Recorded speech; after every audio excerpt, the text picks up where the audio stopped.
มืออื่นนี่ก็เป็นวันรับระเบียบขมี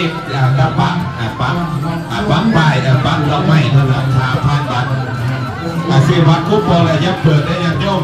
ดึงมาครับพ่ออะไรยับเปิดยับกระถิ่นคณะกรรมการเปิดให้ยับย่อม